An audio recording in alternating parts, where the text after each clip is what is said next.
Good evening. Welcome to our news report this evening. And we're glad to be heading into the weekend. It has been one very tumultuous Friday here in the U.S. and around the earth. And let's get straight into the headlines. Now, I will give you my 2 cents worth on a few of these stories as well.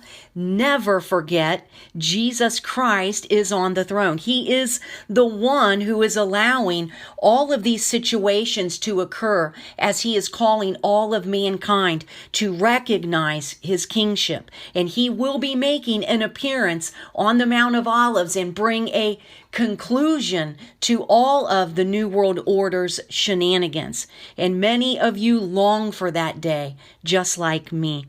All right, well, first thing out of the gate here, we have Blinken postpones China trip amid spy balloon allegations over Montana. This is the big buzz story of the day. Bloomberg confirmed U.S. Secretary of State Antony Blinken would postpone his trip to Beijing amid spy balloon allegations. He had planned a 2-day trip to start this Sunday, and according to Washington sources, the expectations for this trip were already very low.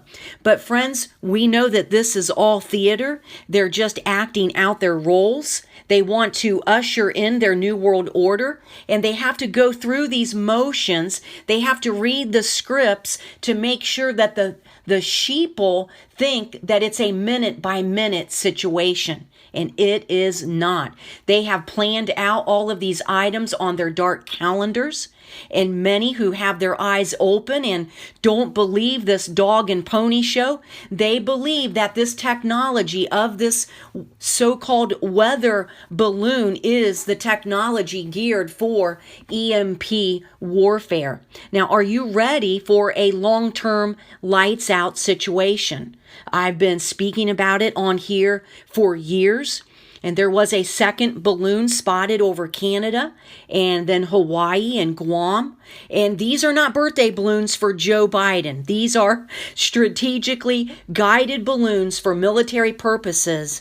And there has been no comfort given to the American people that they will be removed from our skies and brought down. Now, the size of this one particular balloon is the size of 3 school buses. Lots of sophisticated camera technology. They have been hovering over very important military installations. And you could say that not only are our borders open, but this means our sovereign airspace is also open and vulnerable for attack.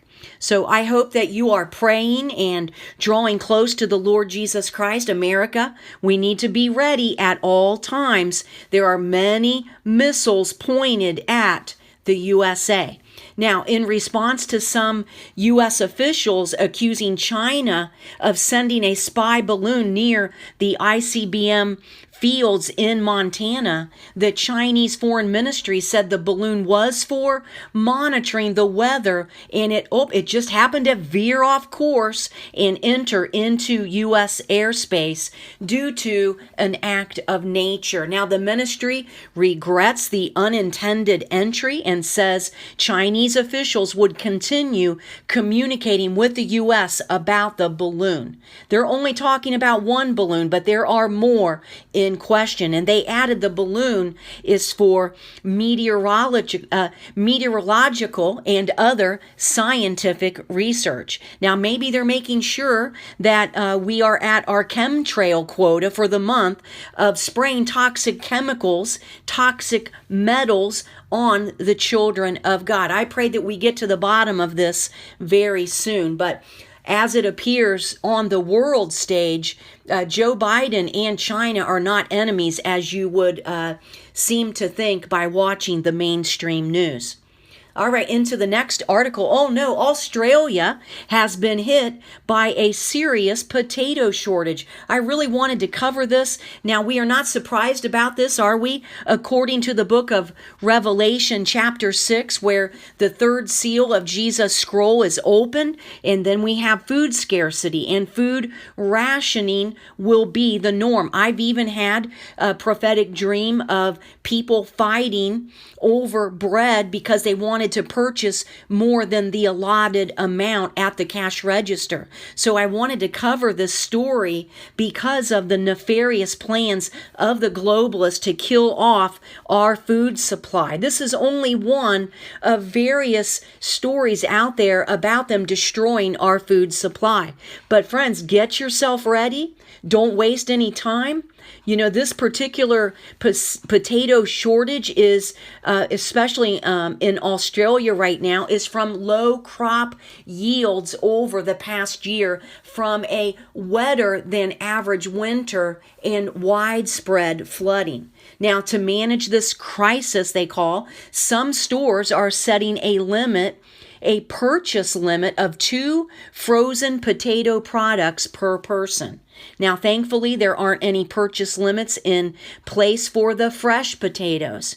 And by the way, the price of foods in the last quarter in Australia went up 9%.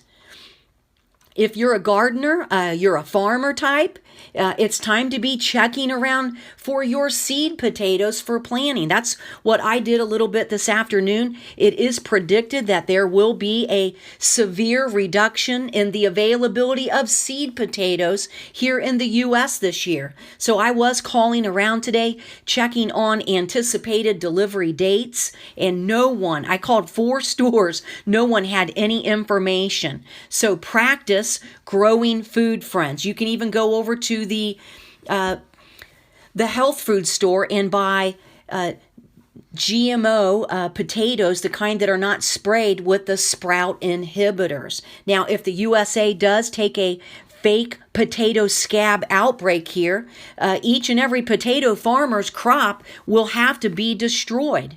And I actually believe the soil that tests positive for potato scab, I don't think they're allowed to grow potatoes on there anymore as well. So they could really reduce our growing capacity in the U.S. even by a false flag potato disease outbreak. So let's keep our proverbial eyes on this one, okay, friends?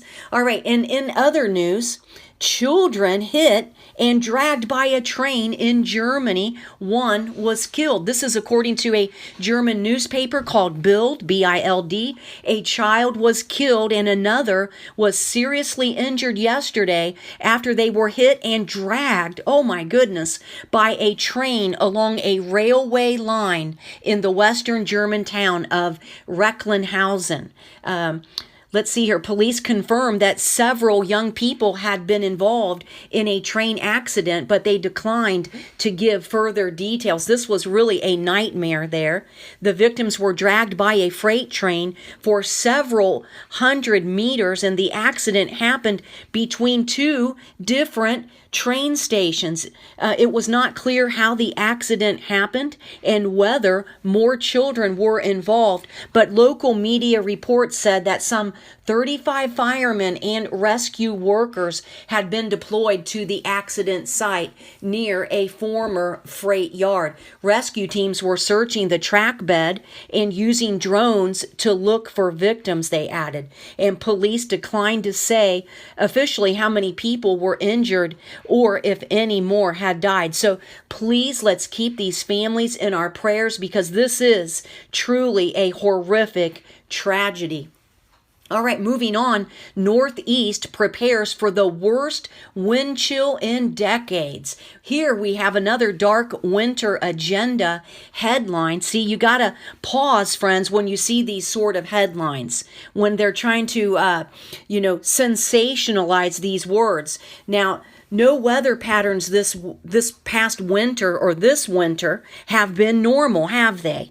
A dangerous cold will grip part of the region on Friday into Saturday. So let's look at the fine details of this and why they are saying it will be the worst in decades.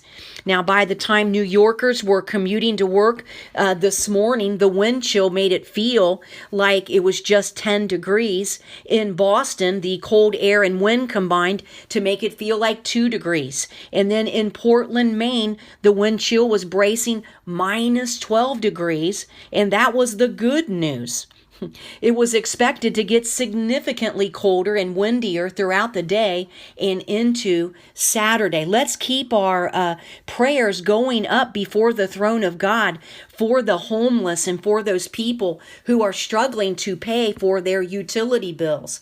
About a dozen daily cold temperature records across the region are likely to be broken over the next several days, primarily on Saturday morning. Winds gusting to 30 to 40 miles per hour, combined with air temperatures well below freezing, will make conditions extremely dangerous. I pray everybody keeps their pets in a warm area. Forecasters with the Weather Prediction Center said some areas in northern New England could experience wind chills in the minus 50s Fahrenheit. That is headline news there. If wind chills fall to minus 40 or minus 50, this will be the first time in 20 or 30 years for many locations. Now, in New York City, wind chills were expected to dip below zero. And on Thursday, officials, they were already warning residents about the coming cold. They were even using interstate signs that said Arctic wind chills, and it read, "Plan ahead." All right. So, hey, speaking of planning ahead, please make sure that you have good quality warm socks and hats and gloves and all the fixins for a cold power grid down kind of a winter. So take care of this while you can, friends. And in this next article, and this is the final article, I want to briefly show you the 5 warmest socks in the world. And you may thank me for this one day when we're all up in heaven walking around on those golden, the streets of gold. The warmest socks on earth use premium yarns from specialized wools with very high insulation properties. Now, synthetic materials still can't rival premium wool socks for warmth. The socks we'll be taking a look at today are a step above consumer grade offerings found in, most of your stores. And while you can expect to pay more for these higher grade socks, they will not be scratchy. These kind of socks will last longer, and they will keep your feet much warmer. Let's take a look at these. We have these alpaca wool socks. Now, I looked at these online today, not for myself, but for you all. I really want to encourage you, friends, to spend a little bit of money that you would normally on something that's not as important as keeping your body warm. These socks were around $28 or so, but I found some rainbow colored ones. They're ladies' socks. They were $14. The same type of socks, but the girls' type. And then the next one, we have these thick premium merino wool socks, unconditionally guaranteed for life, $27. And professional merino wool mountaineering sock. These are made in the USA, $28. These are by Patagonia, very good name brand there. And then we have solid 85% merino socks from one of America's oldest and most respected sock makers. Those are $20, and I do believe you can get them cheaper than that if you get out there and do your homework. And then we have these Bison Advantage Trekkers, 40% bison down and 40% merino. Insulates even when wet.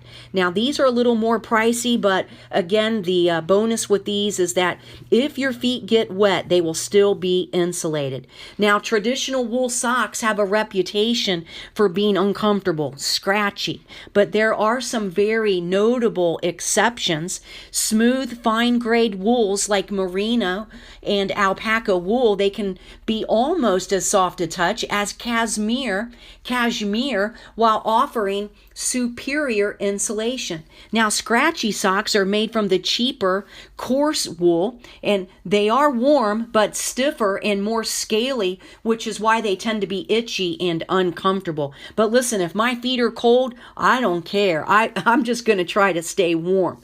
Now, I want all of you out there to be as prepared as much as possible. Maybe the Holy Spirit's already been putting it on your heart to get yourself, upgrade your socks and your gloves and your hat. So make that a short-term goal for yourself. Maybe if you're going to get an income tax return check this year, you could go ahead and invest in that. Take care of yourself, friends, all right? Winter isn't over yet, and just for the record, next winter is only 10 months away.